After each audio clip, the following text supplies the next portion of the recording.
Oman की खाड़ी में अमेरिकी सेना के हमले में 3 भारतीय नाविकों की मौत का मुद्दा गरमाया हुआ है।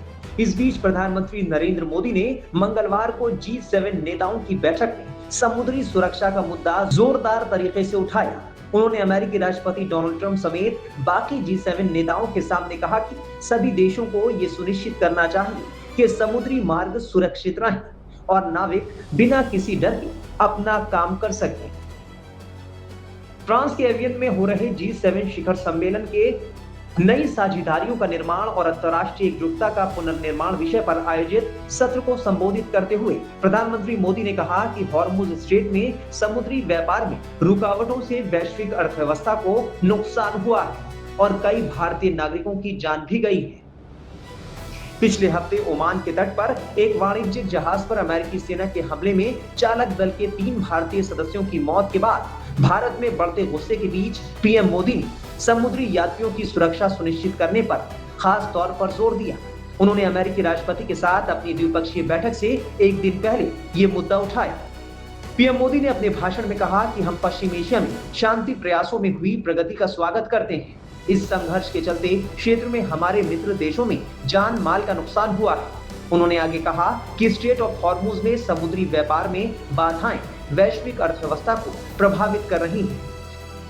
प्रधानमंत्री मोदी ने कहा कि ये हमारी जिम्मेदारी है कि हम उन नाविकों की सुरक्षा सुनिश्चित करें जो वैश्विक समुद्री व्यापार के जरिए सभी देशों को जोड़ते हैं। हमें ये पक्का करना होगा कि समुद्री रास्ते सुरक्षित रहें और नाविक बिना किसी डर के अपना काम कर सके।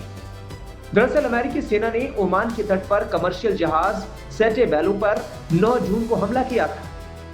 इस जहाज पर 24 भारतीय क्रू मेंबर सवार थे, जिनमें से 21 को बचा लिया गया था, जबकि 3 नाविकों की मौत हो गई।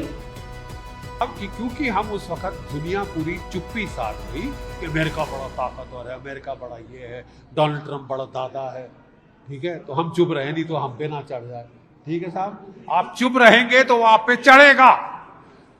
हम मिनाज के स्कूल के टाइम चुप्पी साध के बैठे थे, आज हमारे 3 जहाजों पे हमला हुआ है। हमारे 3 जो हैं नाविक, उनको मार डाला गया, मर्डर किया गया, और एक शब्द नहीं है सॉरी का, माफी का, गलती हो गई, कुछ नहीं। हमारे बाप का राज, अगर आपके बाप का राज, अगर ये आपका रवैया है तो हम भी इनके साथ खड़े, हम भी ईरान के साथ खड़े। ठीक है साहब, आपको जैसे को तैसा भारत के नागरिक ना तो गली के कुत्ते हैं ना नाली के कीड़े हैं। क्यों मर गए तो मर गए, क्या फर्क पड़ता है। रंग में भंग नहीं होना चाहिए साहब। G7 की मीटिंग हो रही है, फोटो ऑफ होने हैं, ये होने, बाहर में जाएं फोटो। हमारे 3 घरों में मातम बन रहा है।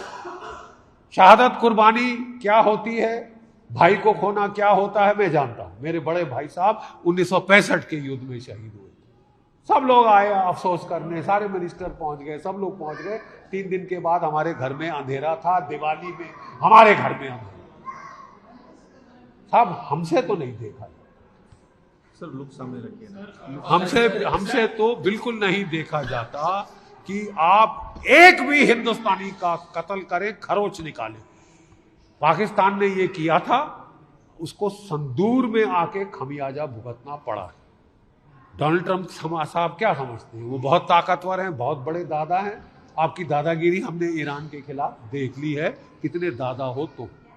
तू कह रहा था कोई लंबी फॉरएवर वॉर नहीं करेगा, तूने किया क्या?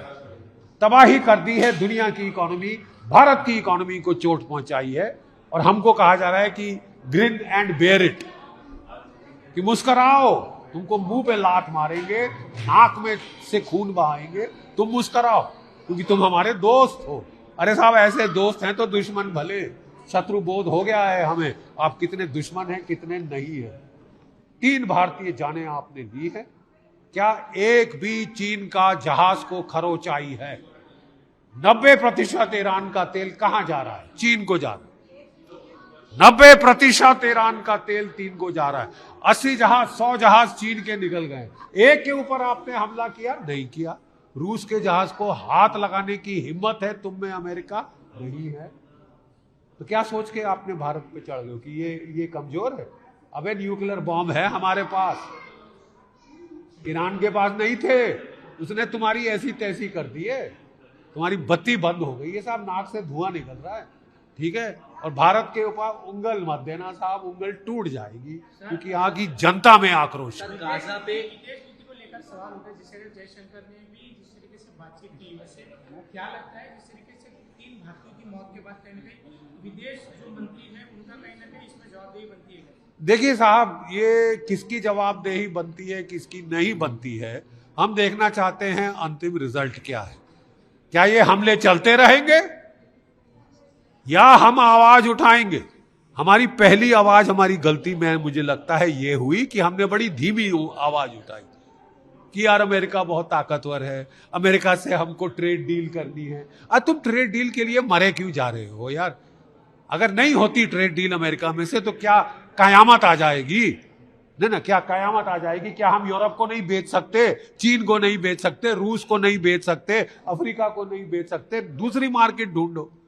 हर दिन ये हमको कोई ना कोई धमकी देना, 50% टैरिफ लगाएगा, फिर सुप्रीम कोर्ट अमेरिका की ने डाउन कर दिया कि केवल 10%, तो 12% हमारे पे और लगाया कि फोर्स लेबर कर रहे हैं। पाकिस्तान में फोर्स लेबर नहीं हो रहा, टेररिज्म आपको केवल ईरान में दिख रही है, पाकिस्तान टेररिज्म नहीं कर रहा। उसके आसिफ मुनीर को गोदी में क्यों बिठा रहे, क्यों उसको उकसा रहे हो पालतू कुत्ते की तरह कि और काटो भारतवर्ष? देखिए साहब, बहुत हद से ज्यादा चीजें बढ़ जा रही हैं और शत्रुबोध हमको अब धीरे धीरे हो रहा है। अगर कई लोगों के आंख से पर्दा अभी भी नहीं गिरा है तो मुझे लगता है कि अमेरिका खुद गिरा है। सर, गाजा में 1 लाख 3 साल से लगातार मौतों का सिलसिला बढ़ता जा रहा है। अभी भी इजराइल जो है गाजा के ऊपर हमला कर रहा है। क्या लगता है कि इजराइल को भी एक इंटरनेशनल टेररिस्ट देश घोषित करना चाहिए? देखिए साहब, मैं सीधी बात कहना चाहता हूं, जब 7 अक्टूबर को इजराइल पे हमला हुआ था, 112 उनके बच्चे लड़के लड़कियां मारे गए थे, कैदी हुए थे, सारी दुनिया की सिंपैथी इजराइल के साथ। अब तब से लेके आज तक 990 दिन हो गए साहब, तुम्हारी लड़ाई का अंत नहीं है। आपके 1200 गए थे तो आपने तो 1,20,000 मार डाले हैं और अंत नहीं दिख रहा ना साहब। तुम्हारी जो सिंपैथी थी वो गई है साहब, और अब आप हमारे सबसे बड़े दोस्त बनते हो।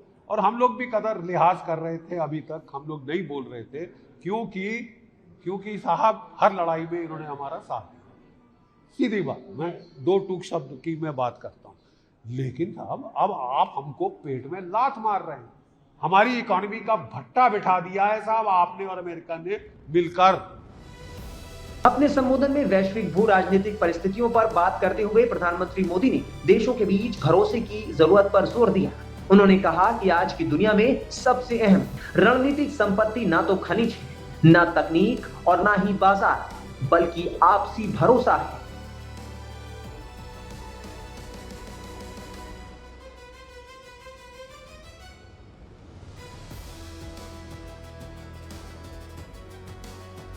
मैडम आ रही है। मैडम आ रही है। मैडम आ रही है। अरे मैडम आ रही है। अरे बाबा, मैडम आ रही है। मैडम आ रही है।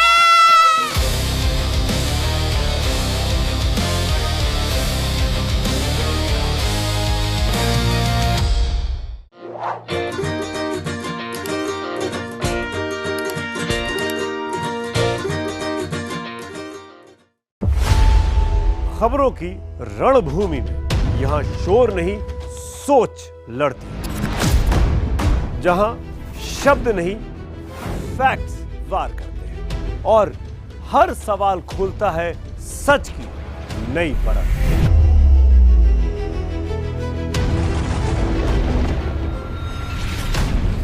चक्रव्यूह आपके अपने सुमित अवस्थी के साथ सोमवार से शुक्रवार शाम 6:57 पर टाइम्स नाउ नव भारत पर।